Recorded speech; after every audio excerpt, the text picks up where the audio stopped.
नमस्कार, मी सद्दाम सिंगुल्ला. आपण पाहतात SM नेटवर्क पुस्तक पीपल मराठी. चला तर पाहूया आजची ठळक घडामोडी.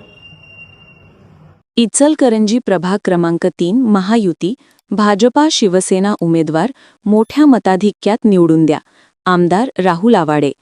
इचलकरंजी प्रभाग क्रमांक 3 महानगरपालिका निवडणुकीच्या पार्श्वभूमीवर दिनांक 6 जानेवारी 2026 सायंकाळी भारतीय जनता पार्टी शिवसेना महायुतीचे भाजपच्या अ गटातील अधिकृत उमेदवार डॉक्टर प्रियंका प्रसाद इंगवले, भाजपचे ब गटातील अधिकृत उमेदवार योगेश चांदेव पाटील, क गटाचे शिवसेना अधिकृत उमेदवार सरिता भाऊसो आवळे, भाजपचे ड गटाचे अधिकृत उमेदवार राजू शंकर चव्हाण यांच्या प्रचारार्थ प्रभाग क्रमांक 3 येथील गणेश नगर अरोमा चौक येथे कॉर्नर सभेचे आयोजन करण्यात आले होते.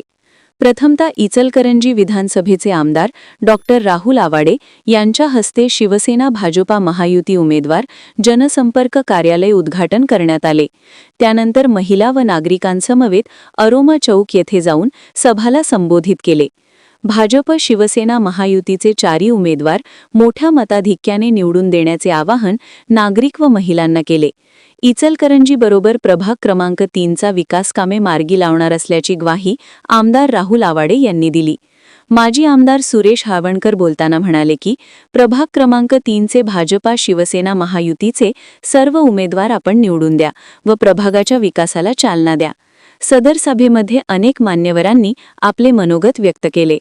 प्रभागातील पाणी पुरवठा, रस्ता, स्वच्छता, आरोग्य सुविधा, ओपन पीस डेव्हलपमेंट, नागरिक सुखसुविधा यांच्याकडे विशेष प्राधान्य देण्याची ग्वाही याप्रसंगी उमेदवार यांनी दिली. इचलकरंजी शहरातील प्रभाग क्रमांक 3 विकासाचे मॉडेल बनवण्याचे स्वप्न साकार करण्यासाठी भाजप शिवसेनाचे सर्व उमेदवार निवडून देण्याचे आवाहनही याप्रसंगी करण्यात आले. सदर कॉर्नर सभेमध्ये नागरिकांनी विशेषतः महिलांचा उत्स्फूर्त प्रतिसाद देत भाजप शिवसेना महायुतीला पाठिंबा दर्शविला. प्रभाग क्रमांक 3 विकास यापुढेही अखंडित राहावा यासाठी मतदारांनी भाजप शिवसेना महायुती उमेदवारांना महानगरपालिकेत पाठविण्याचा निर्धार व्यक्त केला. याप्रसंगी भारतीय जनता पार्टी, शिवसेना, पदाधिकारी, कार्यकर्ते, भागातील महिला, नागरिक मोठ्या संख्येने उपस्थित होते.